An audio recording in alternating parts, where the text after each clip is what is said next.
درخواست رسمی نمایندگان کنگره از رئیس جمهور آمریکا برای به عهده گرفتن هدایت یک تحقیق بین المللی درباره جنایات ابراهیم رئیسی علیه بشریت.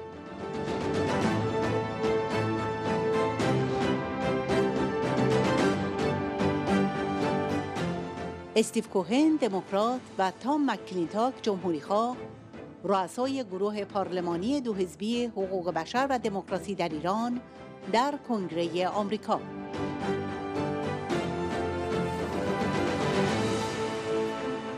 استیو کوهن رئیس مجمع نمایندگان حقوق بشر و دموکراسی ایران و رئیس زیر کمیته قانون اساسی و عدالت مدنی و تام مکلینتاک عضو کمیته قضایی و کمیته بودجه.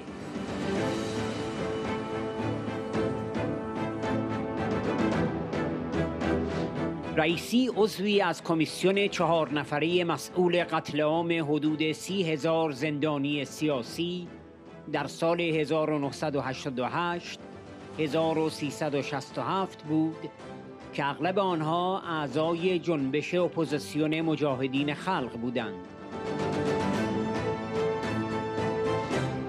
اکثریت غالب مجلس نمایندگان در کنار مردم ایران و مبارزه آنها برای ایجاد جمهوری دموکراتیک با جدایی دین از دولت و غیر هسته‌ای هستند.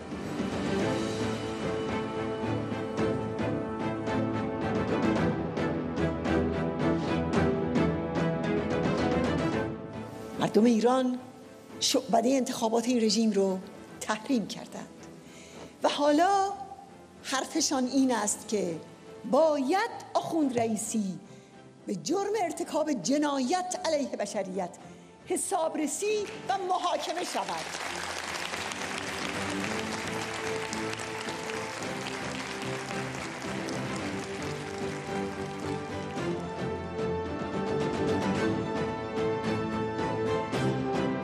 نامه به رئیس جمهور آمریکا.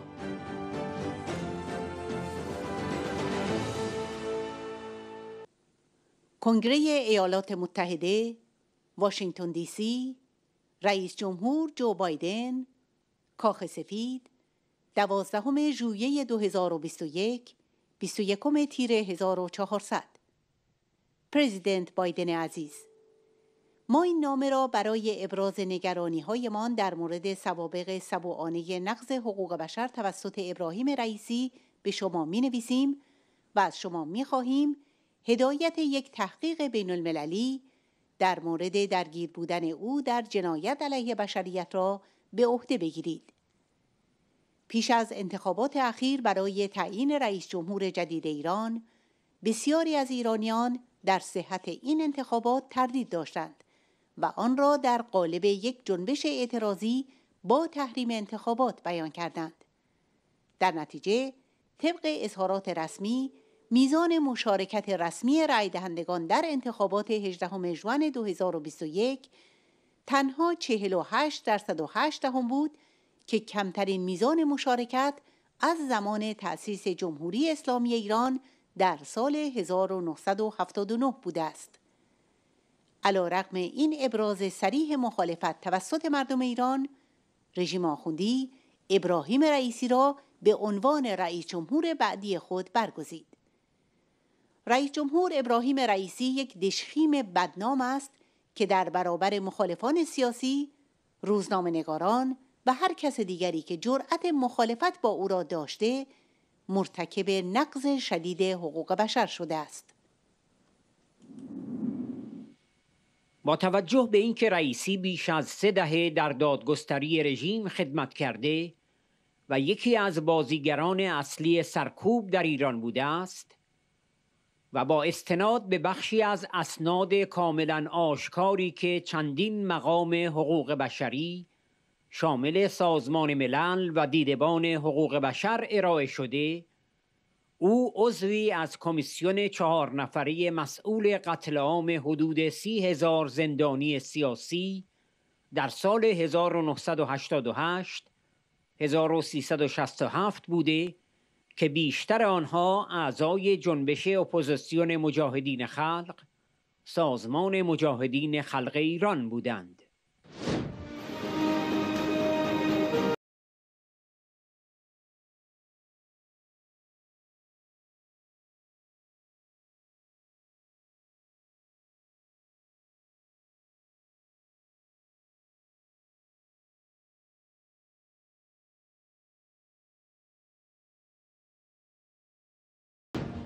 عفو بین الملل اعلام کرده است قرار گرفتن ابراهیم رئیسی در مقام ریاست جمهوری یادآور یک حقیقت تلخ است که او به جای اینکه در مورد جنایات علیه بشریت شامل قتل، ناپدید شدن اجباری و شکنجه محاکمه شود، به ریاست جمهوری میرسد تا از مجازات مصونیت پیدا کند. در کنگره 117 اعضای گروه پارلمانی حقوق بشر و دموکراسی ایران همراه با بیش از 240 نماینده از هر دو حزب در مجلس نمایندگان از قطعنامه 118 پشتیبانی کردند که بار دیگر خواستار فراخوان سازمان ملل به اقدام جامعه بین المللی است و از ایالات متحده می‌خواهد در تحقیقات بین المللی درباره قتل‌های غیرقانونی مخالفان ایرانی در سال 1988 1367 درگیر شود.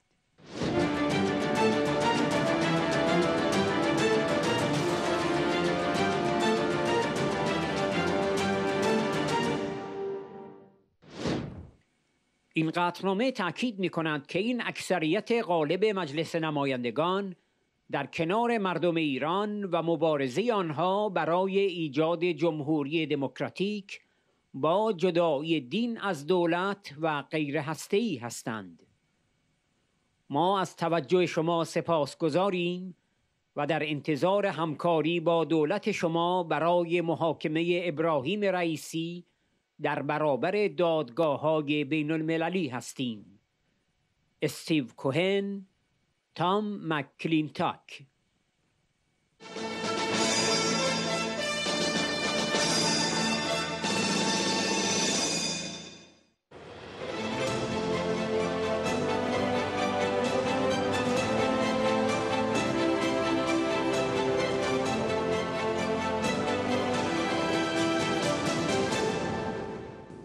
Hi, everybody. I'm Congressman Tom McClintock of California.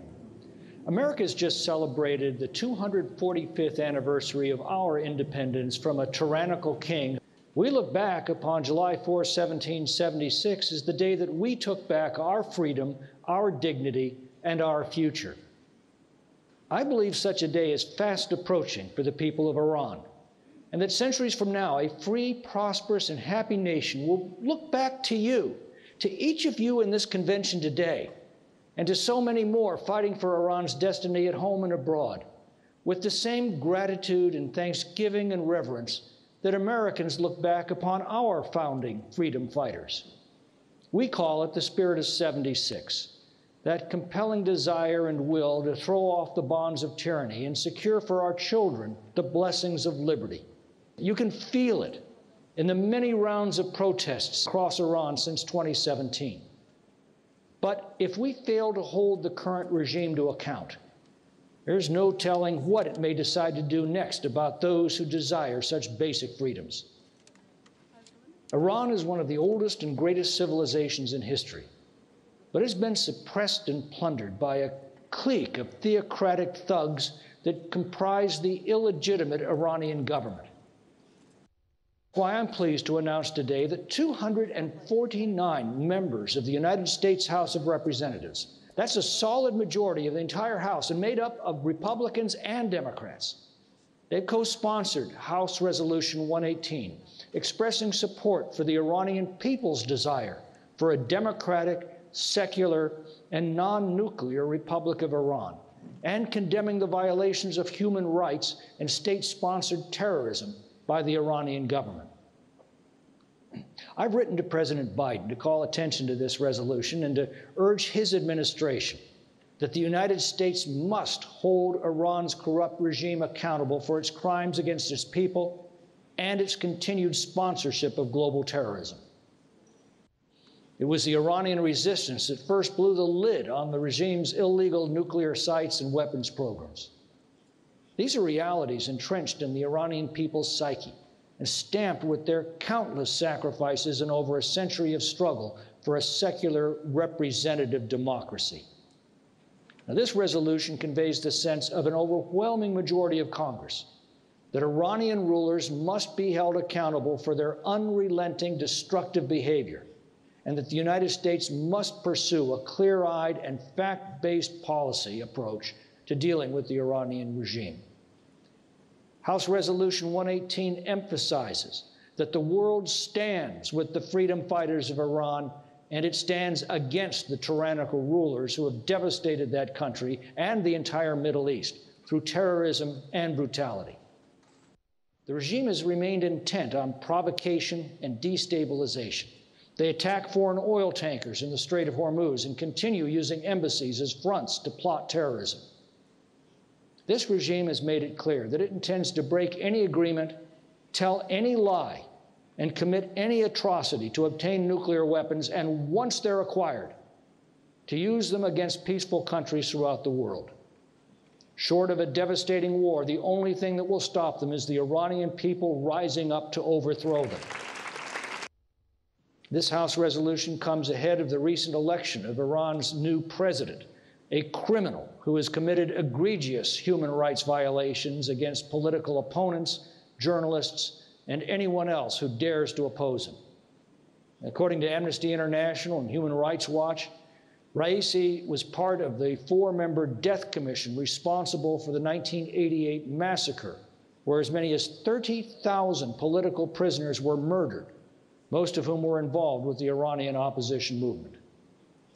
To date, the Iranian government continues to deny this atrocity and still frequently calls upon the Revolutionary Guard to wage violence against peaceful protesters and political dissidents, which is why our resolution acknowledges this massacre and calls for long overdue accountability of the current Iranian officials who sanctioned this death committee.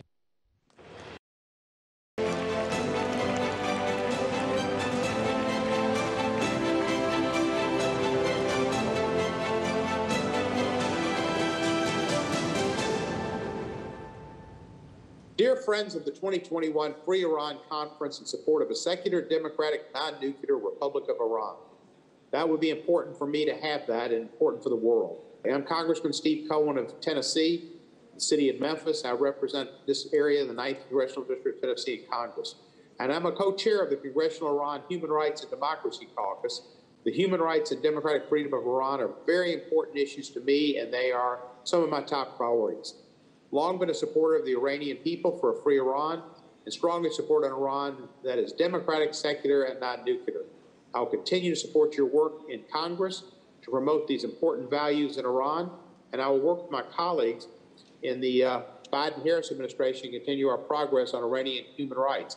We cannot let perpetrators of crimes against humanity in Iran go unpunished, and they should be published so people know who did it, what they did.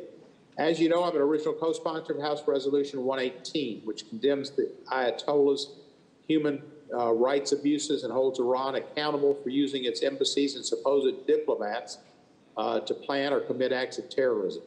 The resolution is bipartisan, with over 250 members of Congress co-sponsoring it, and reaffirms the House's commitment to holding the Iranian government accountable for its oppressive, despotic, fundamental, misogynist, fundamentalist, and terrorist rule.